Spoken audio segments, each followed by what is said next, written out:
Hey y'all, welcome back. So today's video is just going to be a story time about how I got this scar and a few others that you may have seen in my videos. So back in September of 2015, I was in a really bad kitchen fire. And I do show videos and pictures of my scars. So if you're squeamish, I'm telling you now, you don't want to watch this one.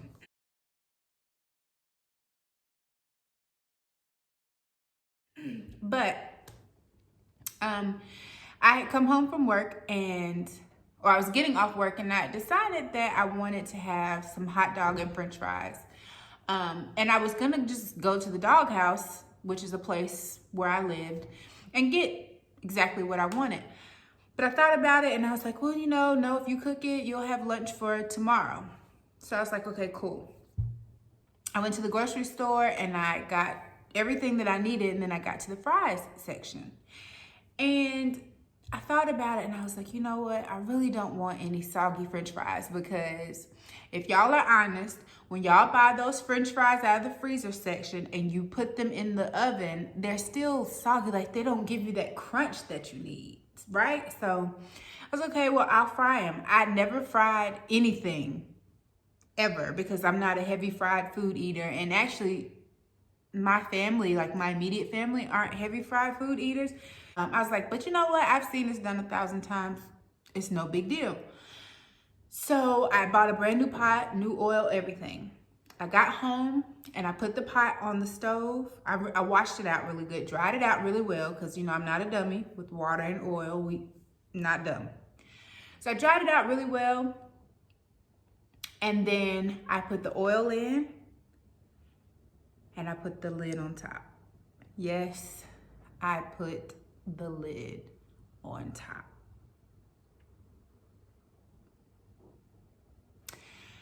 I went back to my room and because usually one of the first things that I do when I come home is snatch this wig off. Whatever hair I'm wearing, it comes off and the bra comes off and we go, right? So I went to the back, snatched my hair off, took my jeans off because I had on jeans. I left my work shirt on. It's a really cute shirt that I bought from Old Navy. I left that on, and I put on a pair of shorts. I went back into I may have used the bathroom, washed my hands, went back in the kitchen. I took the fries out and I sat them on the side. I hadn't even really taken anything else out of the bag yet. So took everything out of took the french fries out of the bag, and I got ready to take the lid off. And I was like, no, let me go ahead and at least open up the french fries. So I opened up the french fries and I had them in my hand, and I was getting ready to, I started to take the lid off, y'all. And as soon as I took the lid off, it was fire. Nothing but fire. When I say fire, I don't mean like I had water on my hands or water. No, I took the lid off and you talking about, I was paralyzed in that moment, like, what? And because I had never cooked with oil, and I didn't really see many people doing, y'all, this stuff is everywhere. And I'm like, I gotta put this out. I gotta put this out. So in the moment, I picked up the pot while it's on fire and grease is popping out, and I put it in the sink.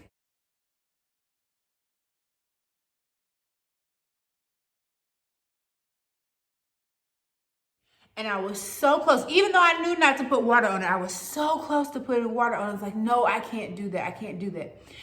So I picked it back up and I carried it into the living room. Y'all, don't ask me why. All I knew was I had to get this out of my house, period. But where I lived at the time, the apartment, so it was almost like a loft style. Like, my apartment was loft style. You had to go upstairs to get to my apartment. There was no door or anything. You just literally walked up the steps and you would be in my apartment. The door was downstairs.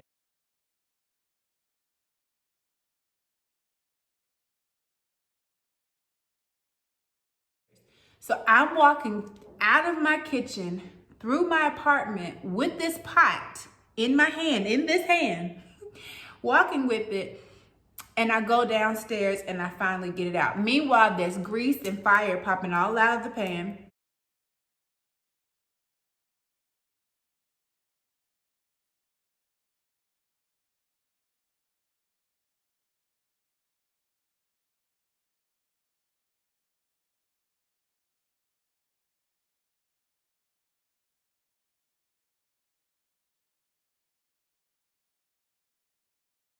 Out of the pot. And everything around me is catching on fire. So I get to the downstairs. Somehow, in all of that, y'all, somehow I managed to call the 911 and call the fire department. At the time where I lived, the fire department was literally like a good 10-minute walk from where I lived, in the apartment, near the apartment complex where I lived. So they were here before you know it. And they got there and, you know, everybody's coming and he's like, ma'am, are you okay? Are you okay? And I remember I just kept saying, I'm fine. Please just go in my house and get the fire out. Get the fire out, please. Because like I got the pot with the fire out, but there was oil and fire just popping out of the pot. So there was little parts of the stairs that were on fire. There was parts in the living room that had caught on fire. And I was just like, please, please, please, please.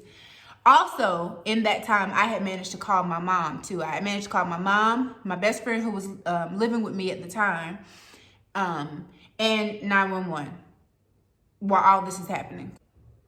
The one fireman that I was talking to, because it had started getting dark out because it was around like 6 p.m., he was listening to me talk. He was like, okay, no, tell me what happened. Tell me what happened. So I was walking through what happened and he was like, are you sure you're okay? And I'm like, yeah, because at this point, my adrenaline is pumping, right? Pumping. So I'm like, I'm fine, I'm fine. And he took out the flashlight. And as I'm talking, he's like looking all over my body and his face is kind of scrunched up like. And he was like, are you sure you're okay? And I was like, I'm fine.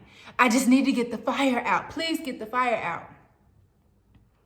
So I'm like, what is he looking at? So that's when I look down and I'm like, and that's when it hit me like I had been burned. But because my adrenaline was pumping so fast, y'all, I had no idea that I had been burned. Like none whatsoever.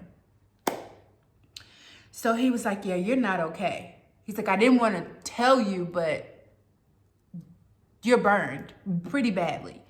So he called to the lady. He was like, yeah, we're going to need the gurney because, you know, the ambulance always comes too. So he's like, we're going to need the gurney. So they brought the gurney down, y'all. And that's when I collapsed. Like, because then I started feeling the pain and everything. When your adrenaline is pumping, you don't really know. Like, it's not registering. So then they took me to the hospital. And the first hospital I went to was Duke.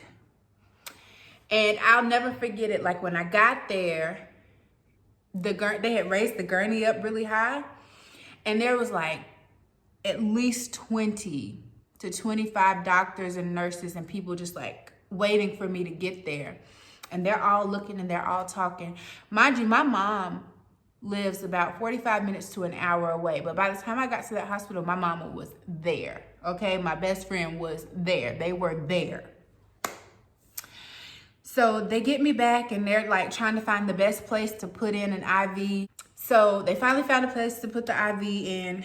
And then the doctors came back in and told my mom like, yeah, there's nothing we can do for her here. She's burnt too badly.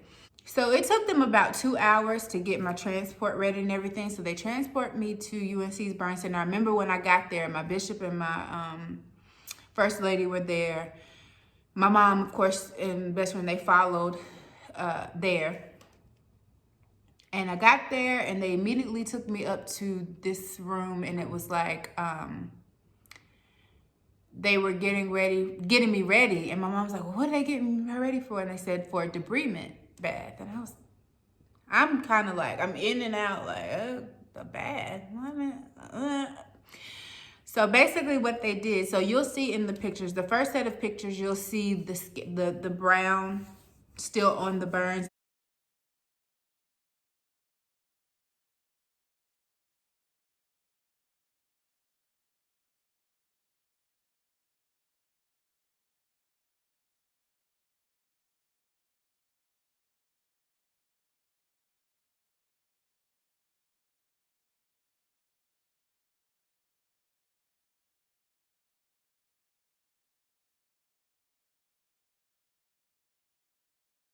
And in the second set, you'll see where they actually go in and they scrub that off.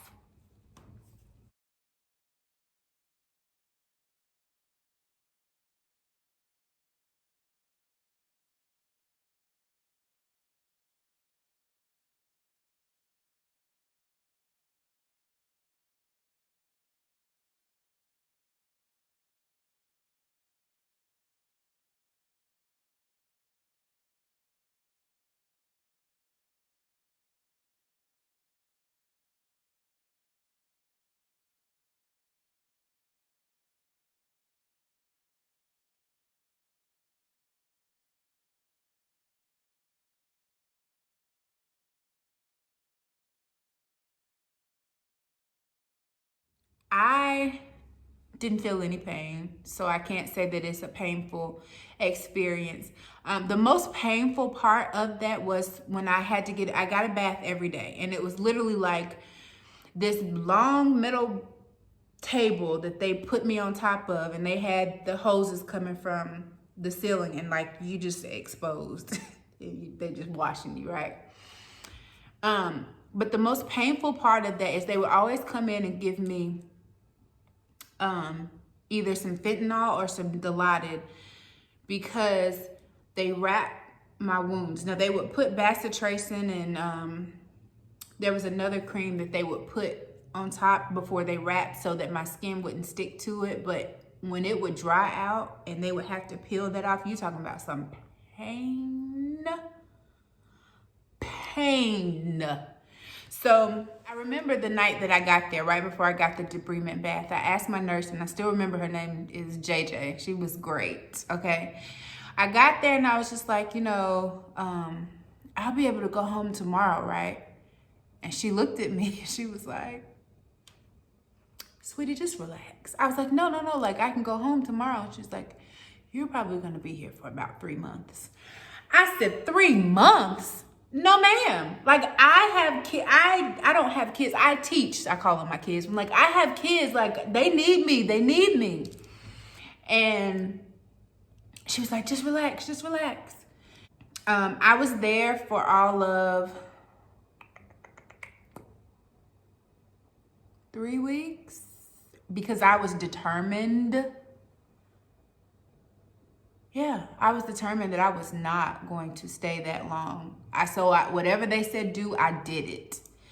That experience in the hospital was one of the worst experiences in the world. You can see, so I was there for a week before I had the skin graft surgery. And that is why I was up in that one video shouting. All right. This is God. Look at this.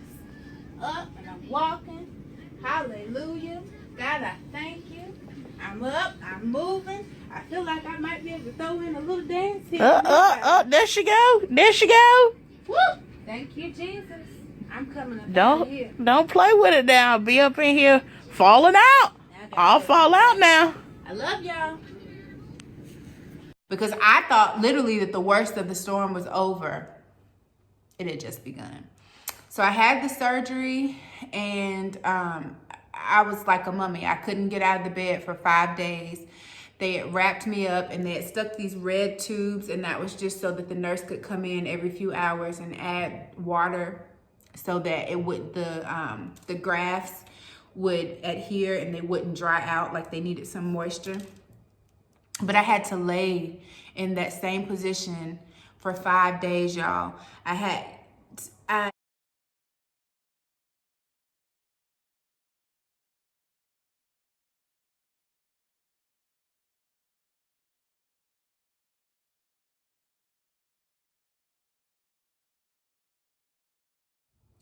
OT, I had to do PT, physical therapy, OT for occupational therapy. I mean, it was really, really rough. The first time that I got up so when they came in to take the bandages off after the surgery,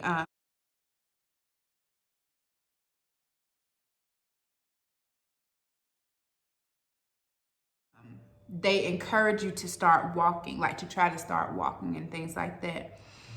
And because I was on a mission to get up out of there, I immediately got up. and I fainted.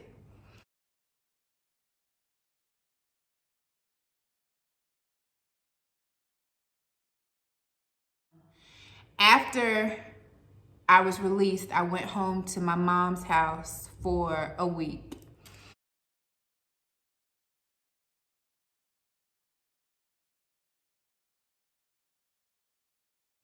And then I went back to my house because she had to, help take care of me. And she brought me back to my first appointment because after the first week, I had my first doctor's appointment where they checked everything out, make sure things were going okay.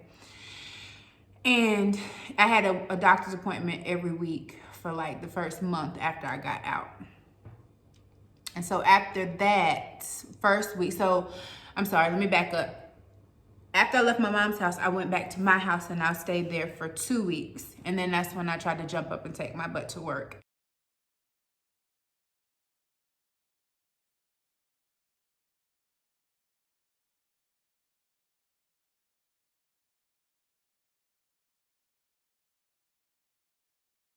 And when I say it was an epic fail, it was an epic fail. I ended up having to go back home.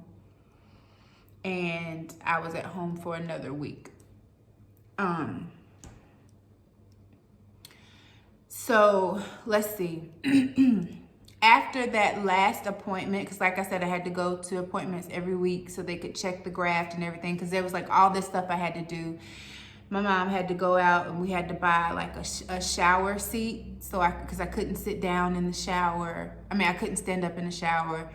I couldn't keep my knees bent, my hand bent for too long. Like, it was just so much, y'all. And that's when they told me that the skin underneath wasn't healing the way that they wanted it to. So I was gonna have to go through rounds of laser surgery.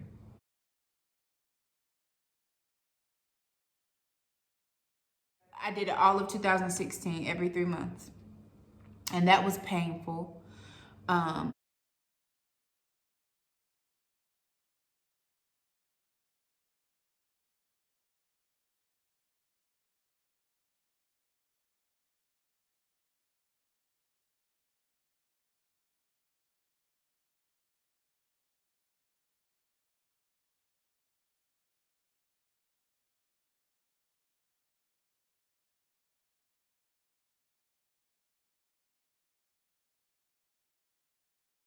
My mom was really scared one of the last time. So my mom would come and drive to Durham and she would take me because of course somebody would have to take me because I had to go be put to sleep. I had to have anesthesia. And so my best friend came a couple times, but she was like, normally, after I would go into recovery and I would wake up in about an hour, 30 minutes to an hour, 30 minutes, I'd be up. But one of the last times I slept, I think she said about 3-4 hours. Y'all, and that last time that I had surgery was the last time. It wasn't supposed to be the last time.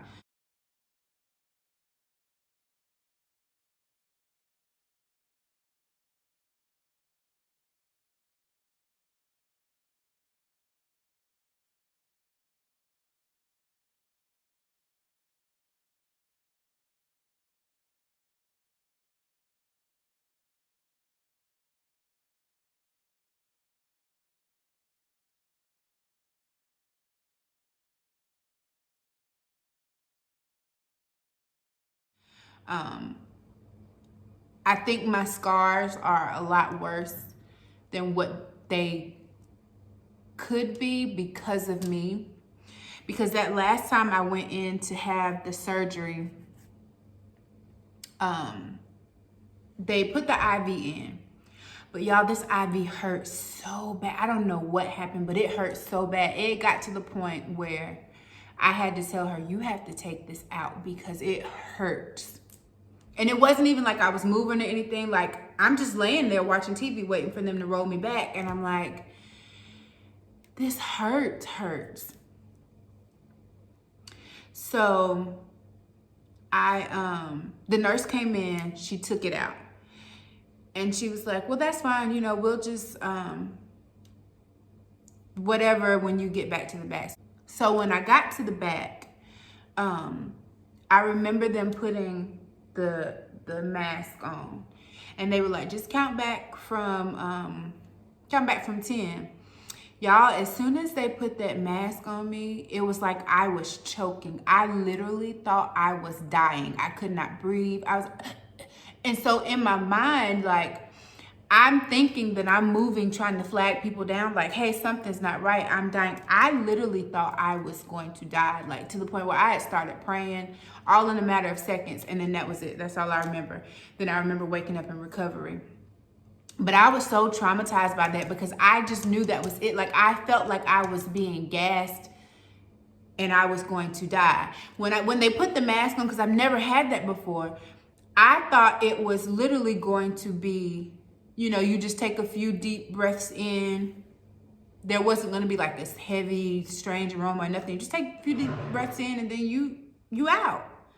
No. As soon as they put it on, it was like something was choking me. I could not catch my breath, anything.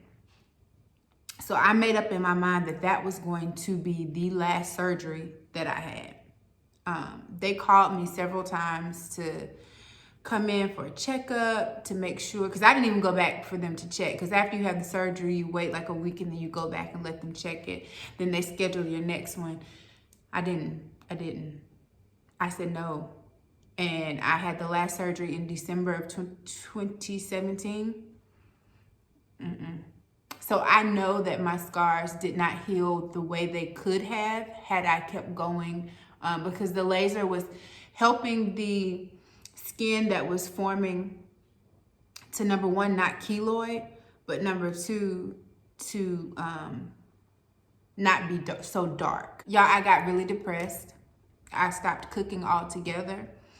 It was so bad to the point where I would go to the stove, and when I moved, I ended up moving, and I got a stove that had the flat top surface. And if you have one of those, you know, when as soon as you cut it on, even if you cut it on low, it lights up red, and then that thing lit up red. I was like, yeah, nope, this ain't for me. And I cut it off. So I had gained so much weight.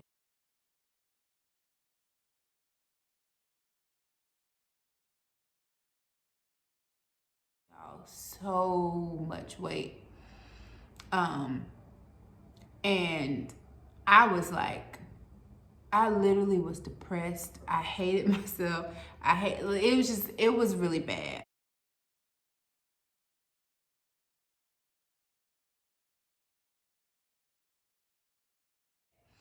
And I struggled with that for a long time. And I think the thing that I struggled, outside of gaining the weight, the thing that I struggled with the most was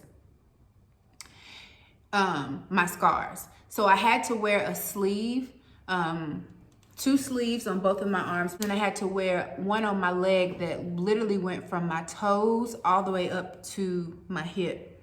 And then I had to wear a glove. So it was just literally like a glove, but each fingertip was cut off.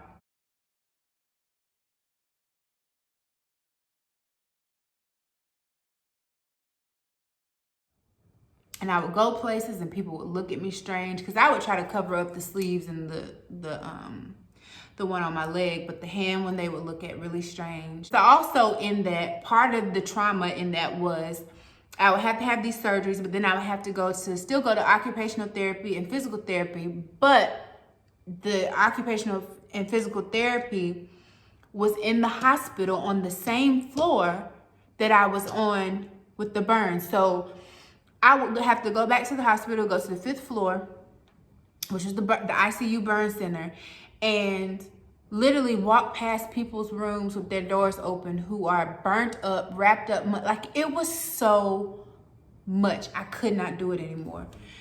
And so once I decided I wasn't gonna have any surgeries anymore, and I start wearing, taking my glove off, people would stare. You would have little kids to be like, ew, what's that? And the little kids, okay, because they're little. But then the grown adults that would be like, ew, what's wrong with your hand? Or, ooh, why you get that tattoo on your hand? Like,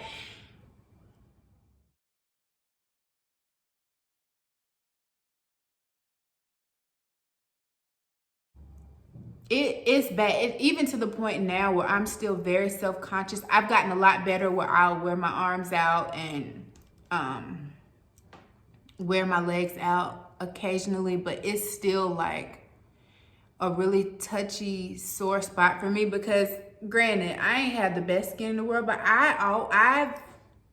my skin was beautiful to me. Like, the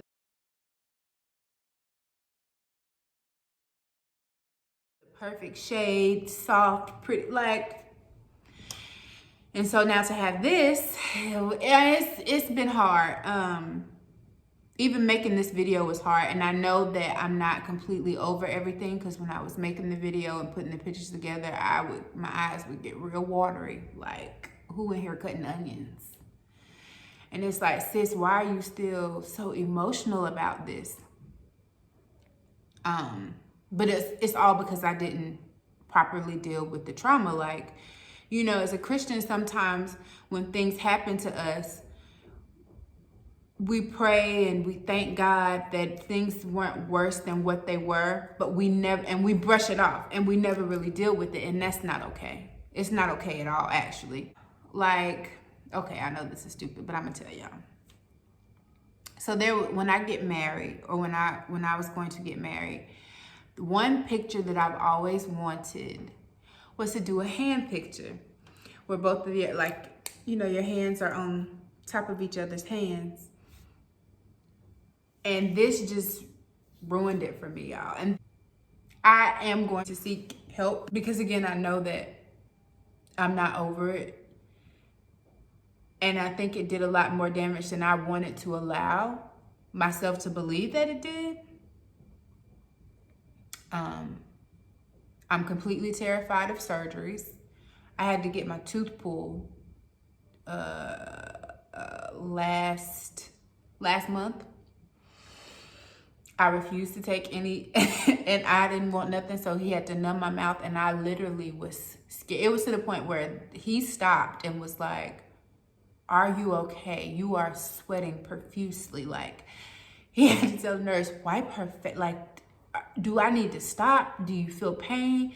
Because I would, that last surgery, y'all, when I tell you it traumatized me, I love God. I love Jesus. I know he has my back. I know I'm not going anywhere before it's my time, y'all. But that thing messed up my mind to the point where you ain't putting me to sleep. Sometimes I even struggle with, like, just closing my eyes going to sleep. Y'all, pray for me, okay? Pray for you, sis. Anyway, I love y'all. This video is already way too long, and I will talk to you later.